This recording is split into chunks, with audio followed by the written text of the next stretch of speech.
Páncreas. Vamos a hablar un poco de páncreas. En el temario de páncreas vamos a hablar de malformaciones, pancreatitis aguda, crónica, ya pseudoquiste pancreático, tumores periampulares y también vamos a hablar de cáncer de páncreas, ¿ya? En la embriología debemos saber que tenemos dos páncreas en el inicio de la vida, ¿ya? Tenemos un páncreas dorsal y un páncreas ventral. Estos páncreas se van a juntar y van a dar origen al páncreas que conocemos. Sin embargo, debemos saber que el páncreas dorsal drena a través del conducto de Santorini, que es el más pequeño, y el páncreas ventral drena a nivel del conducto de Wirchum, que es el más grande. Ojo, ¿ya? Bueno, correcto. Entonces, el conducto de Santorini drena a nivel de la papila menor y el conducto de Wirchum drena a nivel de la papila mayor. ¿Cuánto separa esto de acá? 2 centímetros. La papila menor está por encima de la papila mayor. Ojo, ¿ya? Ojo. Bueno, vamos a pasar. El problema es que a veces esos páncreas que deberían juntarse no se juntan, ¿ya? Y al no juntarse tenemos un páncreas grande que drena a través del conducto más delgadito, que es el conducto de Santorini. Y esto se conoce como páncreas divisum. El páncreas divisum, al tener un páncreas grande que drena por un conducto pequeño, puede condicionar que a pancreatitis aguda a repetición, ¿ya? A repetición. ¿Ya? ¿Cómo vamos a diagnosticar un paciente con páncreas divisum, con eco, con TAC, pero sobre todo mediante una CEPRE? Ya mediante una CEPRE vamos a poder evidenciar. Ojo. ¿Ya? El tratamiento de estos pacientes que van a desarrollar pancreatitis a repetición, ¿por qué? Porque tenemos un conducto pequeño para un páncreas grande, justamente es dilatar ese conducto. ¿Mediante qué? Mediante una esfinterotomía de la papila menor y colocación de prótesis, un stent a este nivel, ¿ya? Ojo, ¿ya? Y cuando falla el tratamiento endoscópico, habría que someter a un tratamiento quirúrgico, que ya no es objetivo de la clase de hoy, ¿ya? El páncreas anular se va a presentar cuando el páncreas va a girar de una manera caprichosa, ¿ya? Va a girar al revés y va a envolver todo el duodeno, ¿ya? Este giro, este anillo que se forma alrededor del duodeno puede obstruir de manera completa, pero también puede obstruir de manera parcial. Cuando obstruye de manera parcial, podrías encontrar incluso un paciente adulto, ¿ya? Está reportado pacientes adultos con páncreas anulares, ¿ya? Sin embargo, lo más frecuente es que obstruya de manera completa y el paciente se presente con una obstrucción duodenal, ¿ya? Una obstrucción duodenal que lo vamos a ver en la plaquita como un signo de doble burbuja, ¿verdad? Una burbuja va a corresponder al estómago y otra burbuja va a corresponder al duodeno por encima del anillo pancreático, ¿ya? El tratamiento de estos pacientes que van a desarrollar obstrucción intestinal consiste en saltarnos este anillo pancreático, no en dividir, porque el páncreas es un órgano muy frágil, ¿ya? Entonces al dividirlo pues sería un riesgo. Mejor no saltamos el páncreas. ¿Y cómo nos vamos a saltarnos el páncreas? Mediante una duodenostomía o una duodenoyeyunostomía, ¿ya? Obviamente depende de la facilidad técnica de unir el duodeno con el duodeno o de unir el duodeno con una asa de yeyuno, ¿ya? Vamos a hablar un poco de la anatomía del páncreas. En relación a la anatomía del páncreas, debemos saber que el páncreas es irrigado básicamente por la arteria gastroduodenal y las arterias pancreatoduodenales, ¿ya? La arteria gastroduodenal deriva de quién? De la hepática común y del tronco celíaco. Esta deriva del tronco celíaco a través de la hepática común, ¿ya? Y la arteria pancreatoduodenal, ¿de dónde deriva? De la arteria mesentérica superior. O sea, recibe irrigación de arriba y de abajo, ¿ya? Y hay que darnos cuenta que estas arterias van a irrigar la cabeza del páncreas, pero también van a irrigar, ¿qué? El duodeno. Es por eso cuando tenemos un tumor, siempre sale con duodeno, y cuando tenemos un tumor de duodeno, siempre sale con la cabeza del páncreas. Ya, esta es la manera como se van a tratar estos tumores. ¿Ya? Bueno. Además debemos darnos cuenta que el páncreas recibe irrigación no solamente del tronco celíaco y de la arteria mesentérica superior, también la parte del cuerpo y la cola del páncreas recibe irrigación a través de la arteria esplénica, a través de la arteria pancreática dorsal, ojo, la pancreática dorsal. Entonces, el páncreas está en íntimo contacto con la arteria esplénica y también con la vena esplénica. Es por eso que cuando el páncreas se encuentra inflamado en una pancreatitis podría ocasionar ¿qué? Pseudoaneurismas de la arteria esplénica, ya debido a la cercanía de la, ojo, ya en pacientes con pancreatitis, ¿ya? ¿Qué más nos interesa saber en relación a la anatomía del páncreas? Que el páncreas tiene obviamente una cabeza, un cuello, un cuerpo y una cola, ¿ya? El cuerpo del páncreas, perdón, el cuello del páncreas tiene como característica importante que debajo del cuello sale la arteria mesentérica superior y la vena mesentérica superior, y salen encima de la tercera porción del duodeno, condicionando un síndrome que se llama el síndrome de Wilkie. El síndrome de Wilkie no es otra cosa que una obstrucción duodenal por la pinza ortomesentérica. Esta obstrucción duodenal se va a presentar en pacientes que bajan rápidamente de peso. Por ejemplo, pacientes post cirugía bariátrica, ojo. O pacientes más frecuentemente con anorexia, sobre todo las mujeres, ¿ya? Con anorexia. Los pacientes que bajan rápidamente de peso, por ejemplo, la anorexia, tienen este tipo de obstrucción duodenal o síndrome de Wilkie, ¿ya? El páncreas, la mayoría del volumen pancreático es un páncreas exocrino y poco es un páncreas endocrino, ¿ya? Ojo.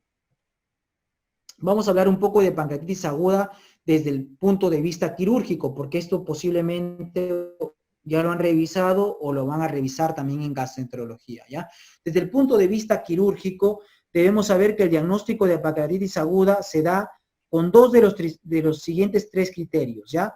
Dolor abdominal congruente con pancreatitis aguda. ¿Cómo es el dolor de la pancreatitis aguda? Es un dolor que es dolor en banda, que se irradia hacia la espalda a nivel del mesogastrio epigastrio, ¿verdad? Es un dolor que va acompañado de náuseas, de vómitos también, por cierto, ¿ya?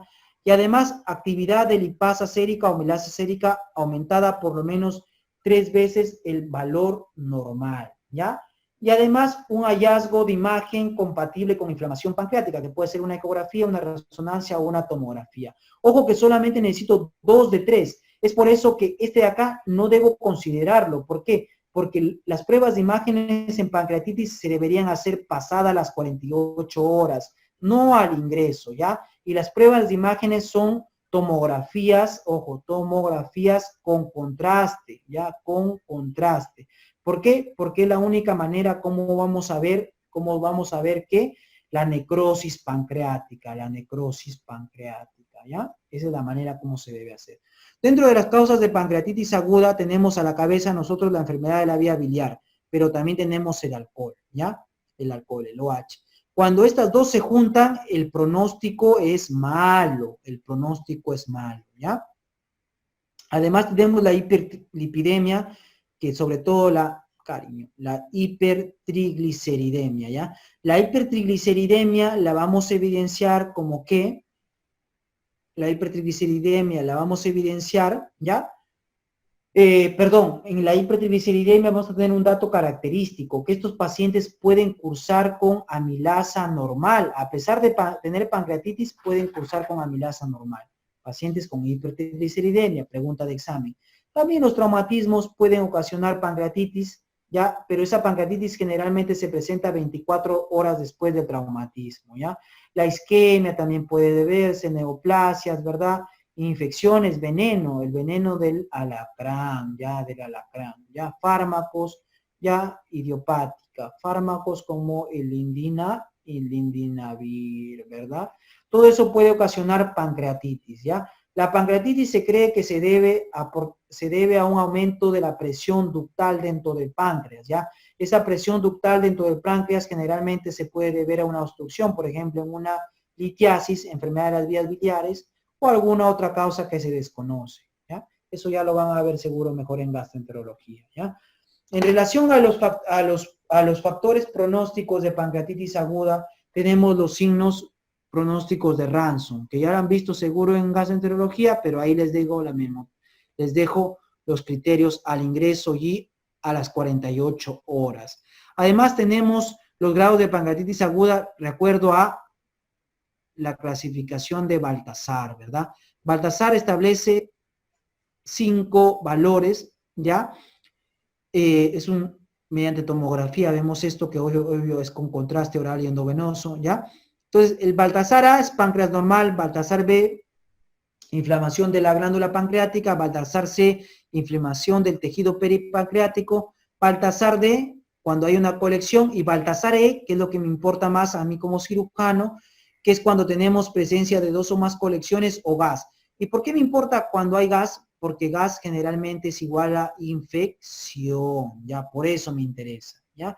La necrosis también se clasifica, se suman, y cuando el valor está mayor a 7, ya, de esto más esto, te dicen que hay alta probabilidad de complicaciones, ¿ya? Esta es la clasificación de Petrov, que es la última clasificación para hablar de los grados de pancreatitis. La máxima clasificación es la clasificación crítica, que es igual a complicaciones locales más que falla orgánica persistente. ¿Y qué complicaciones locales vamos a tener en un paciente con pancreatitis? Dentro de las complicaciones locales tenemos los pseudoquistes y las necrosis. Pero ojo, solamente hablamos de pseudoquistes y necrosis pasadas las 4 semanas. Antes de las 4 semanas tienen otro nombre, como ustedes ven acá, ¿ya? Pero pasadas las 4 semanas tenemos pseudoquistes o necrosis, ¿ya? Y eso obviamente se puede infectar, ojo, ¿ya? Se puede infectar. Como también para ver la gravedad del cuadro, también hacemos uso del score de SOFA, ¿ya? ¿Correcto? De Marshall y también del famoso Apache. ¿Y eso para qué? Porque nos han venido preguntas en relación a la clasificación de pancreatitis aguda severa. ¿Cuándo hablamos de una pancreatitis aguda severa, según los criterios de Atlanta? ¿Ya? Según los criterios de Atlanta, hablamos de pancreatitis aguda severa cuando tenemos un paciente con criterios de Ransom mayor a 3, ¿ya?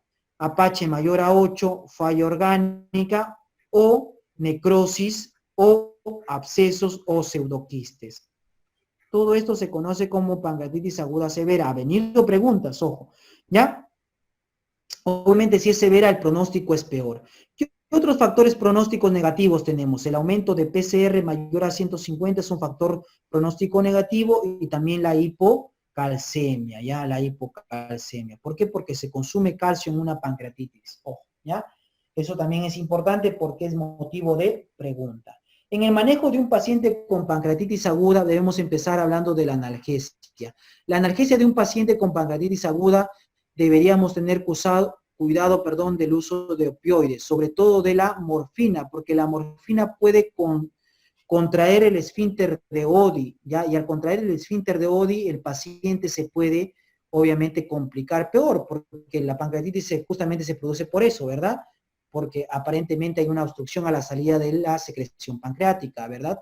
Entonces podemos tener, entonces, ¿qué analgésicos vamos a elegir para el manejo de estos pacientes? Tenemos, según el Harrison, la meperidina, ¿ya? La meperidina, o como lo conocemos nosotros, como la famosa petidina, ¿ya? Como la famosa petidina, ojo, ¿ya? Bueno, ¿qué además debemos saber en relación a la pancreatitis? ¿Cómo valoramos al paciente con pancreatitis? Ya habíamos dicho que las pruebas de imágenes se utilizan pasadas las 48 horas, ¿verdad? 48 horas, sobre todo una tomografía con contraste oral endovenoso. Pero también podemos hacer mano de la RCP y de la colangioresonancia magnética, ¿ya? Sobre todo cuando sospechamos que tenemos coledocolitiasis, o sea, cuando existe colangitis, ¿ya? ¿Para qué? Para descartar coledocolitiasis. ¿Por qué? Porque un paciente con pancreatitis leve, ¿ya? Más colangitis biliar, ¿ya? Es igual a ¿qué? A CEPRE, ya acuérdense, pregunta de examen. Pancreatitis leve más colangitis biliar en las primeras 48 horas del diagnóstico es igual a CEPRE. La CEPRE le va a ayudar tanto para la pancreatitis como para la colangitis, ¿ya? Y no necesariamente tiene que haber colangitis. Ojo, también pancreatitis por coledocolitiasis también es igual a CEPRE, sin necesidad de colangitis, ¿ya? Pero obviamente si hay coledocolitiasis y hay pancreatitis, posiblemente también va a haber colangitis. Bueno, ¿qué también debemos saber? Que los antibióticos en los pacientes con pancreatitis no son profilácticos. No se deben usar de manera profiláctica, solamente se deben usar ante la sospecha o ante el diagnóstico de necrosis pancreática infectada, ¿ya? Acuérdense que hay que nutrir de manera temprana, ¿ya? De manera temprana a estos pacientes. ¿Por qué? La nutrición enteral temprana se dice que disminuye la posibilidad de translocación bacteriana. Por eso hay que nutrirlo de manera temprana. Lo podemos hacer a través de una sonda nasoyunal, ¿ya? La sonda nasoyunal nos va a ayudar, ¿ya? Además, el paciente con pancreatitis, cuando te dice, doctor, tengo hambre, también ese paciente también es tributario de ¿qué? De iniciarle la vía oral, ¿ya? O cuando el dolor ha disminuido, también es tributario de iniciarle la vía oral, ¿ya? Bueno, ¿qué más? La PCR se puede tomar de manera diaria para ver más o menos la evolución del cuadro, ¿verdad? ¿Verdad? Se puede colocar una sonda nasogástrica o una sonda nasoyunal para alimentarlo. Bueno, las pruebas de imágenes ya les expliqué. Vamos a avanzar un poquito, ¿ya? Lo que nos preguntan también es en relación a la necrosis pancreática. ¿Qué hacer con un paciente con necrosis pancreática, ya? En primer lugar, debemos dividir la necrosis pancreática estéril de la infectada. La infectada, ojo, en relación a sospecha o a confirmación. Por ejemplo, ¿en quién vamos a tener sospecha? En un Baltasar E, por ejemplo, ¿verdad? En un Baltasar E con gas dentro del páncreas, ¿verdad? O en un paciente que está yendo bien, está en su tercera, cuarta semana, está yendo bien y de repente otra vez cae en falla orgánica múltiple. En esos pacientes que están en UCI, por cierto, también hay que pensar en una necrosis pancreática infectada, ¿ya? ¿Cómo se confirma esta necrosis? Mediante una punción aspiración con aguja fina vía percutánea. Sacamos un poquito de páncreas, mandamos a estudiar, vemos bacterias y decimos que está infectada. Esto no es necesario, ojo, no es necesario porque también tenemos riesgos de qué? De pinchar, ¿qué? De pinchar justamente una asa intestinal, ¿ya?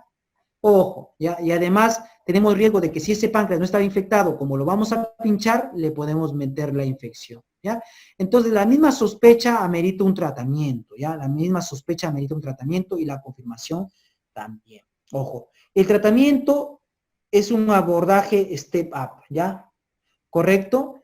Ojo, cuando hablamos de necrosis pancreática infectada, ¿ya? Cuando hablamos de necrosis pancreática infectada, estamos hablando básicamente de ¿qué? De un absceso pancreático, ¿ya? De un absceso pancreático. Y cuando hablamos de un absceso pancreático, ¿de qué estamos hablando? Entonces yo les había, perdón, de un absceso. Vamos a sacarlo, absceso pancreático, ¿ya? Y cuando hablamos de abscesos, ¿se acuerdan que en apéndice, en todo lo demás, incluso en enfermedad diverticular, habíamos dicho que los abscesos se drenan, ¿verdad? Y el absceso pancreático no es la excepción. Entonces, los abscesos pancreáticos se deben drenar. Este drenaje se hace vía percutánea o vía endoscópica. La vía endoscópica se dice que al momento es mejor que la vía percutánea, ojo, ¿ya? Entonces, si nos viene la pregunta, ¿cuál es el manejo de una necrosis pancreática infectada? Debemos marcar drenaje percutáneo o drenaje endoscópico. Endoscópico mejor que percutáneo. No vayan a marcar laparotomía, ¿ya? La laparotomía no es el tratamiento. La laparotomía solamente se hace de ser necesario, ¿ya? Y en la laparotomía, ¿qué vamos a hacer? Justamente vamos a hacer necrosectomía, debridar ese páncreas, ¿ya? Esto de acá lo tenemos que hacer generalmente pasada las 4 semanas, ¿ya? Se aguanta el paciente hasta las 4 semanas. ¿Por qué? Porque a las 4 semanas ya el tejido necrótico se va a encontrar delimitado. Antes de las 4 semanas ese tejido necrótico no va a estar delimitado y por hacer una necrosectomía podríamos sacar tejido necrótico pero tejido vivo, también complicaríamos al paciente, ¿ya? Entonces más o menos por eso se opera un paciente, ojo, ¿ya? Bueno. Asimismo, cuando operamos un paciente que no tiene necrosis pancreática infectada, que la necrosis está estéril, ¿ya? ¿Qué deberíamos hacer? En primer lugar, si está estéril, el manejo es con medidas de apoyo, no necesita ni drenaje ni necrosectomía, ¿ya? Pero cuando operamos un paciente con pancreatitis, ¿cuáles son las indicaciones para operar un paciente con pancreatitis? Porque la pancreatitis generalmente no se opera, ¿verdad? Simplemente va a tratamiento médico. Entonces, vamos a operar un paciente con pancreatitis cuando tenemos complicaciones de la pancreatitis. ¿Cómo qué complicaciones? Síndrome compartimental, ¿ya? El síndrome compartimental quiere decir que la presión intraabdominal está por encima de 20 milímetros, ¿ya? Y además tiene falla de algún órgano, que generalmente suele ser el riñón. ¿Y cómo lo evidenciamos? Con oliguria o anuria, ¿ya? Entonces, el síndrome compartimental va a meditar una laparotomía y un abdomen abierto. Eso se conoce como laparostomía, ¿ya? Otra indicación para abdomen abierto o laparostomía. Otra indicación para cirugía, un paciente con pancreatitis aguda, cirugía temprana, es que el paciente se presente con una obstrucción intestinal, ¿ya? Que el paciente se presente con un sangrado. Ya habíamos dicho que puede haber pseudoaneurismas, ¿verdad? Pseudoaneurismas, ¿ya? ¿Correcto?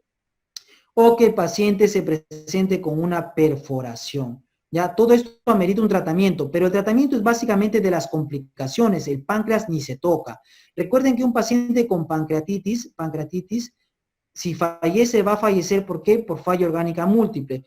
pero también una causa de muerte son los sangrados, y otra causa de muerte que es la sobreinfección. La sobreinfección que sobre todo explica las muertes tardías, ¿ya? Las muertes tardías. Oh, correcto, bueno.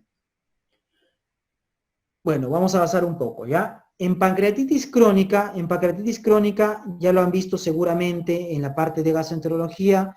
Ya, hepatitis crónica es un paciente con esteatorrea, ¿verdad? Con esteatorrea, si le tomas una placa de abdomen o una tomografía, seguro le encuentras calcificaciones a nivel del páncreas. Si le tomas una CEPRE, seguro le encuentras estenosis y dilataciones, ¿verdad? A nivel de los conductos pancreáticos, ¿verdad? Y posiblemente podría tener incluso diabetes mellitus, aunque es tardía, ¿ya? Ese es un paciente con pancreatitis crónica. ¿Cuáles son las indicaciones para el manejo quirúrgico de un paciente con pancreatitis crónica? Las indicaciones es el dolor incontrolable, ¿ya? El dolor incontrolable es una indicación de cirugía, ¿ya? El hecho de que el paciente tenga litiasis a nivel del conducto pancreático también es una indicación de cirugía, y la sospecha de malignidad también es una indicación de cirugía, ¿ya? La cirugía de estos pacientes, sobre todo para tratar el dolor de estos pacientes, ya debemos saber que el dolor se va a presentar, ¿por qué? Porque el conducto pancreático no va a estar bien drenada, o sea, la secreción pancreática no va a estar bien drenada, ¿ya? ¿Por qué? Porque hay estenosis, hay obstrucciones, ¿verdad? Hay estenosis, dilataciones. Entonces, hay cirugías que se inventaron para drenar mejor el conducto pancreático. ¿Como qué? Como la cirugía de Duval, que es una pancreatoyunostomía caudal. ¿Qué queremos con esta pancreatoyunostomía caudal? Que el páncreas, en lugar de drenar hacia acá hasta la esfínter de Body, va a drenar hacia atrás, ¿ya? Ojo. Y hay otra técnica que es la pancreatoyunostomía longitudinal de puesto, que fácil es más usada, ¿ya? Que consiste en ¿qué? En dividir el páncreas como un pan, así. Lo divides en dos, ¿ya? De manera longitudinal, ¿ya? Y lo vas a unir al intestino también abierto. Y eso con el objetivo de ¿qué? De que el conducto pancreático drene de manera directa al intestino, ¿ya? Una pancreatomía longitudinal de puesto, o sea, drena de frente, ¿ya? Y de esa manera también vas a calmarle el dolor al paciente, ¿ya? Calmarle el dolor al paciente, ¿ya? Ojo. Bueno, vamos a avanzar. Pseudoquiste pancreático. Debemos saber que el pseudoquiste pancreático es una colección estéril al nivel del páncreas. Esa colección estéril tiene secreción pancreática. El pseudoquiste se va a presentar porque tenemos el páncreas ya con un conducto pancreático roto, y ese conducto pancreático roto va a entrar en comunicación con el exterior y va a generar una colección de secreción pancreática que la conocemos como pseudoquiste. Recuerden que las paredes del pseudoquiste no tiene revestimiento epitelial. Las paredes de pseudoquiste son los órganos vecinos, ¿ya?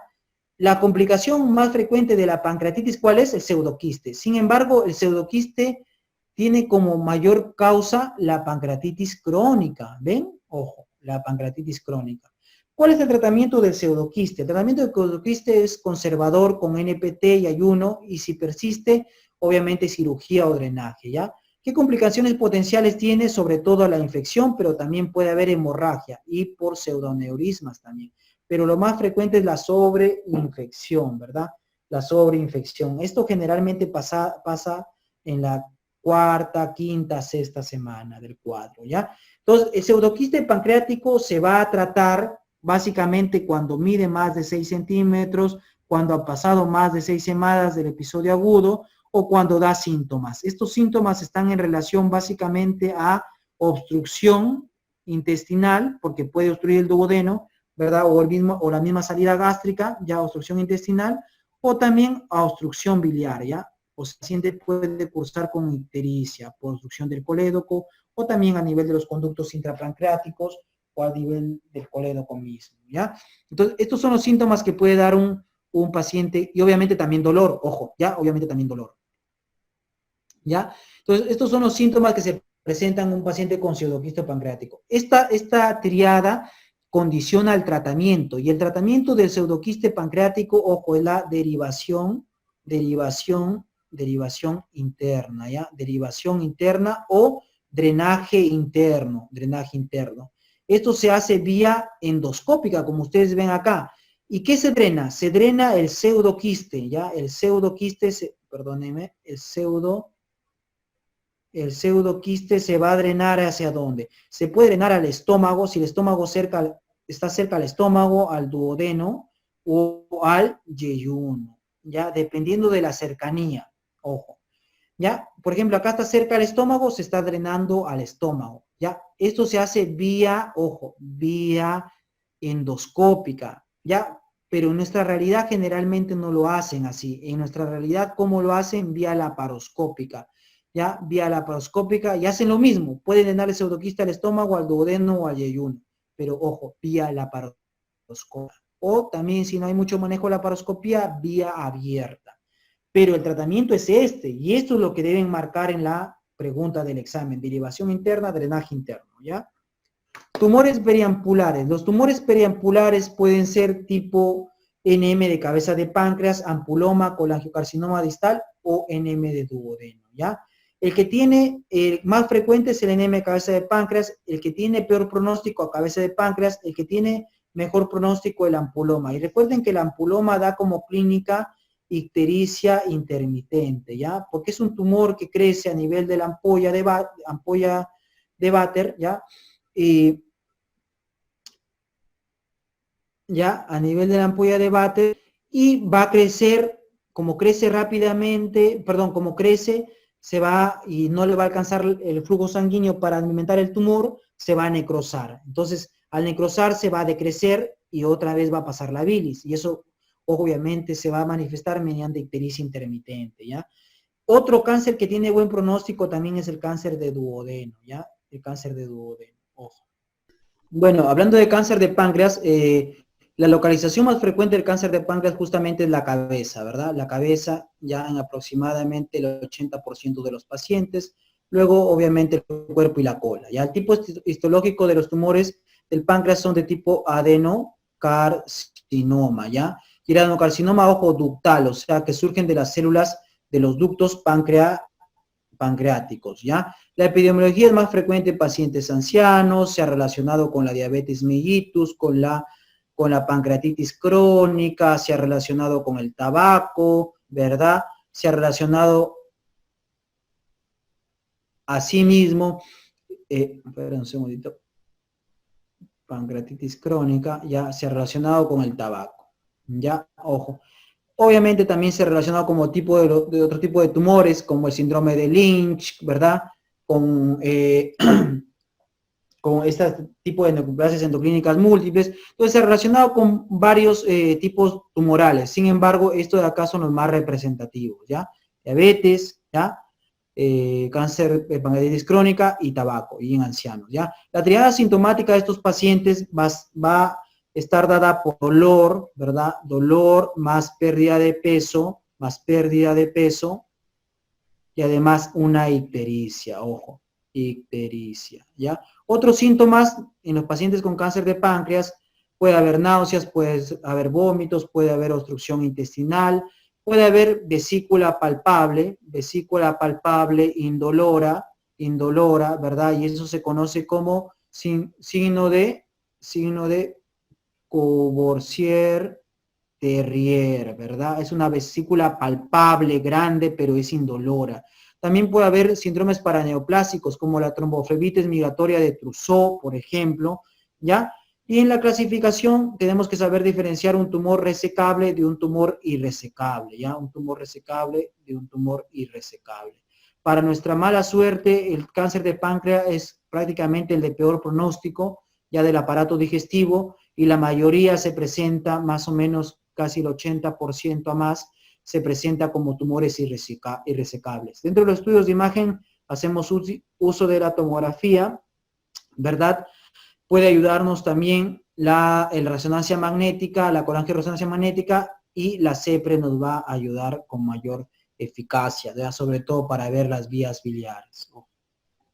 Bueno, los tumores resecables van a ser sometidos a un tratamiento y los tumores irresecables a otro tratamiento, ¿ya? Empecemos con los tumores resecables. Los tumores resecables son aquellos tumores que van a involucrar básicamente solo, ojo, el páncreas, dentro del páncreas, ¿ya? Limitados al páncreas, a lo mucho el duodeno, ¿verdad? Por la cercanía, ¿ya? ¿correcto? En cambio, los tumores irresecables son aquellos tumores que ya dejan el páncreas, invadiendo, ¿qué? Tejidos paraortales, ¿verdad? La arteria mesentérica inferior, el estómago, el colon, el mesocolon, ¿verdad? Arteria mesentérica, perdón, acá, ¿ya? Los vasos mesentéricos, superiores sobre todo, ¿ya?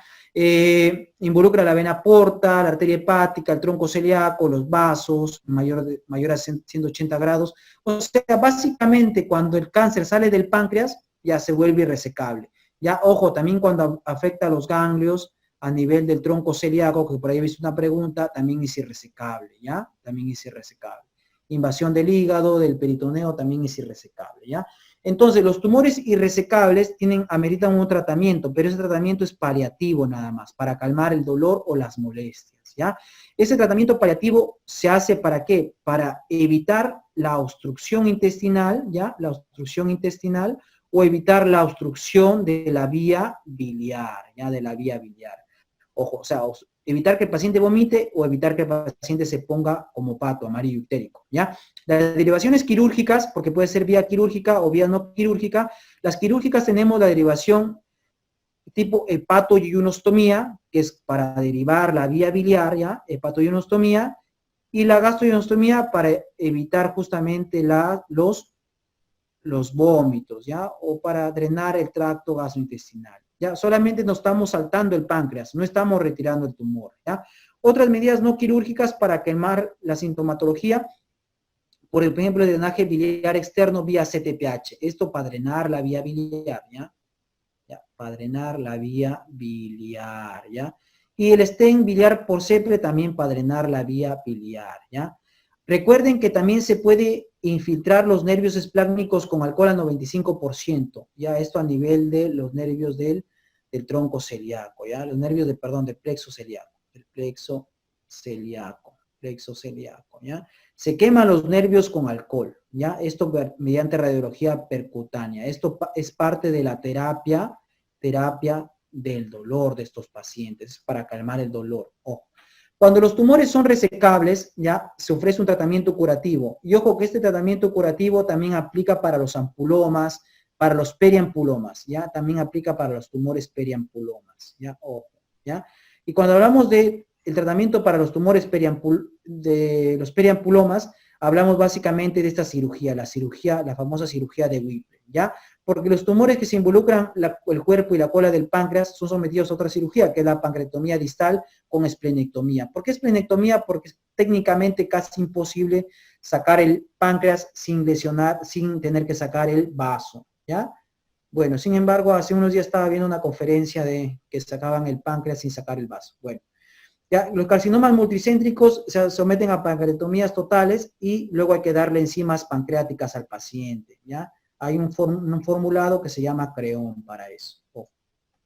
Aquí tenemos la famosa operación de Whipple, ¿ya? Esta es la operación de Whipple, esta acá, ¿ya? Esta acá no es, ¿ya?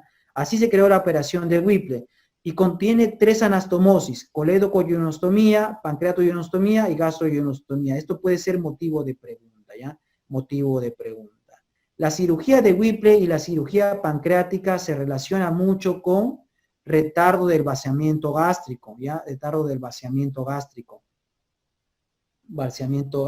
También complicaciones pulmonares también se pueden presentar y también se pueden presentar fístulas pancreáticas, ¿ya? Fístulas pancreáticas. Y las fístulas pancreáticas tienen una característica especial en relación a las otras fístulas que ya vimos, que las fístulas pancreáticas que tienen gasto mayor a 200 cc por 24 horas ya son de gasto alto, ¿ya? ¿Y cómo diagnosticamos una fístula pancreática? Midiendo que, si tenemos drenes, si ponemos drenes en una cirugía de Whipple, si por el dren sale una secreción lechosa, ¿ya? Lechosa, y que si le tomamos la medida de las amilasas sale más de 3 veces el valor de las amilasas o lipasas, hablamos de una fístula pancreática. Pregunta de examen, ¿ya?